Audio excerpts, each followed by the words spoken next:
Thanks.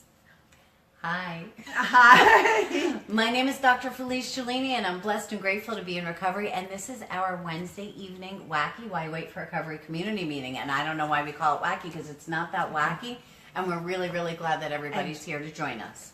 Hi, my name's Heidi, and I'm blessed and grateful to be in recovery. And today is Waking Wednesday. We get together to discuss recovery. I am an addict in recovery. I am a compulsive overeater. I'm an emotional eater. I am that drug addict, post-bariatric surgery in recovery. And recovery is awesome. Yes, recovery is awesome. I'm a drug addict, alcoholic, anorexic, and I'm in recovery as well.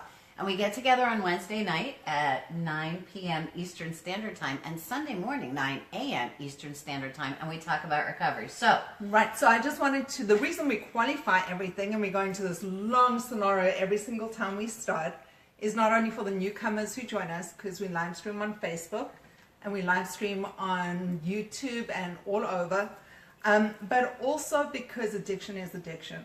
And just because some of us describe ourselves as an addict of a certain type doesn't mean to say we don't have other addictions. correct. And we found that being able to discuss addiction as an overall picture kind of encompasses, makes it easy to discuss. Right, because whatever it is that you're picking up, you guys, that ain't what it's about. So it's not about the food, and it's not about the alcohol, and it's not about starving or throwing up, and it's not about shooting up, and it's not about any of those things. It's about why we're doing what we're doing. And when we learned why we're doing what we're doing, we learned why we're feeling how we're feeling. Then we learn why we're doing what we're doing, and then we learn to not go to that end, which for us before was to pick up before we were in recovery, so that we didn't have to feel the way that we were feeling, or that we could feel different, or we could feel better, or we could feel nothing.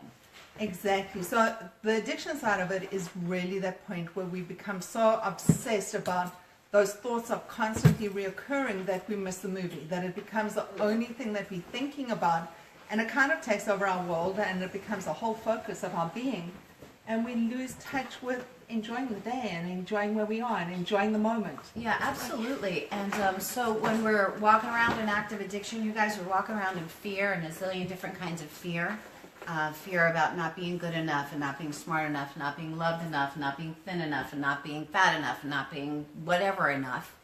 And that's what our focus is on. And my favorite is not looking good enough. Oh, that's her favorite. It's not That's my favorite. favorite, and that seems to be something that kind of permeated my world. Had to have the bariatric surgery to look good. And you did look good, right? You look great. Right. Felt like Great. shit, but Right. really looked fabulous. Okay? Right. Not like felt like shit about the surgery, right? No, Because the you- surgery yeah. was great. Shout out to my surgeon, Dr. Perez, awesome job. But in terms of, I thought it was a quick fix. Right. You thought it was the fix. I thought it would and make it would me- happen quickly. Right, and I thought I'd be thin and happy, and the two went hand in hand. But no, it doesn't work that way. Right, but you were thin.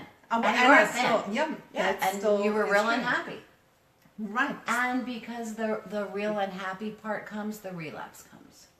Exactly. And not only that, it becomes, one of the reasons we called tonight's meeting, it's more a blame game than anything else. Mm-hmm. And I see people post on that so often that, my wife's not supportive, my husband's not supportive, my kids are driving me crazy.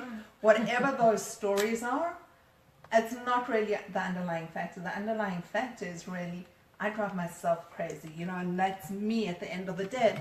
Because I'm not showing up in the way that I want to show up, which is loving, compassionate, caring, happy. Yeah, and so you're talking about changing your perspective.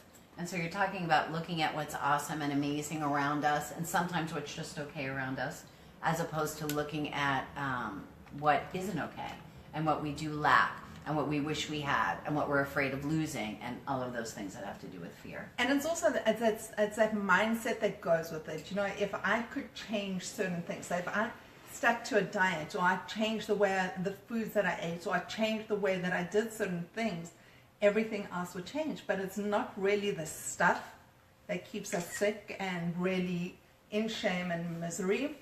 It becomes the thinking, and that's the hardest part, to turn it around and say, do you know what is my part in this? And really, why am I still miserable even after I've